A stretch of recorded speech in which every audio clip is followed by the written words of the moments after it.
Stir-fry beef with broccoli. Today, ito po ang aking ituturo sa inyo. Napaka-simple lang po at napaka-affordable po ng ating recipe today. So, stay tuned po sa aking channel and be with me until matapos po itong ating recipe videos.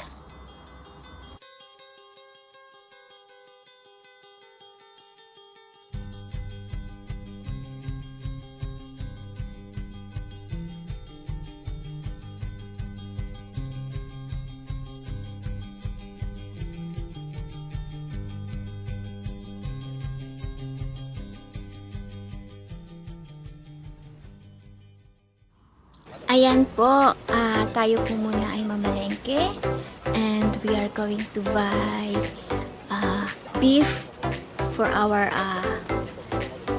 main ingredients. Yeah, just buy around $40. Now, let us clean and wash our beef.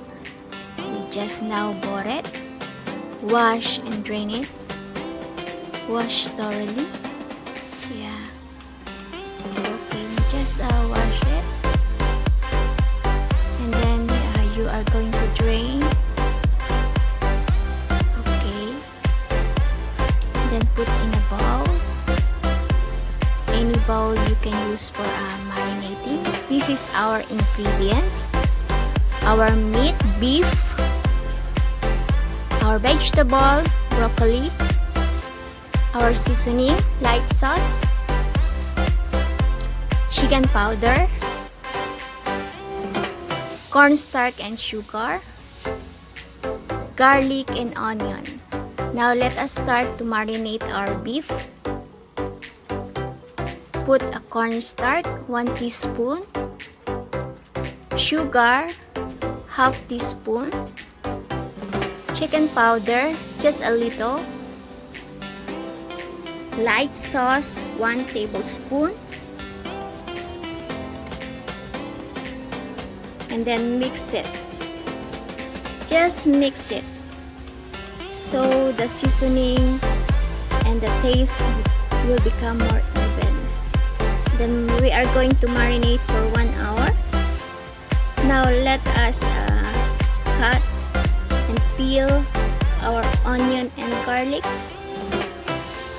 Thank you for watching to all viewers watching my videos now. Please like my video, subscribe and hit the bell below. And I will appreciate your subscription and like. You can also share my video. Thank you so much. Yeah, let's already cut our onion and garlic. Yeah. Okay, now let us cut into bite our broccoli into bite size.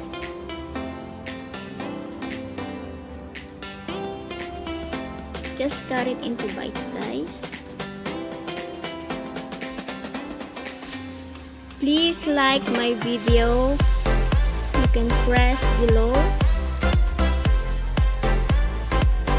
Okay. For all my viewers, I appreciate your watching my videos. Now we are going to drain this vegetable. We already boil water for blanching our broccoli. We just blanch for 1 minute. Don't overcook because it's not nice. We need the crunchiness of the vegetable. Now we are going to saute our garlic and onion. Just stir it and make sure our fire is a mid-fire. Add the beef and stir it well.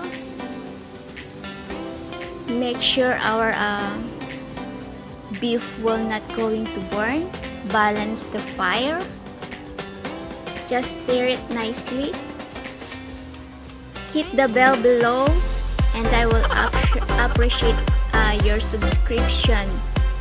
Thank you so much.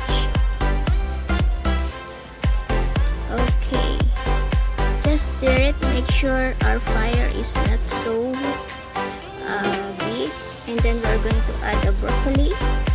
Stir it well. Low the fire so it will not going to burn our beef and broccoli.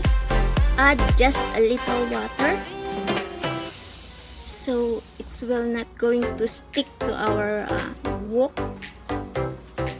Okay, then add just a little chicken powder for seasoning and 1 tablespoon of oyster sauce.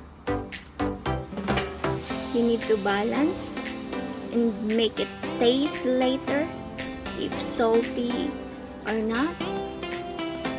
If the taste is enough, stir it well again. Thank you to all my viewers who's still watching my recipe. Okay, now it's already cooked. Then you can transfer in a plate. As you can see, our broccoli is still green and look crunchy. Now it's ready to eat. Okay, we are going to put this one in the table. Thank you for all my viewers who's watching my video. Until next time, God bless.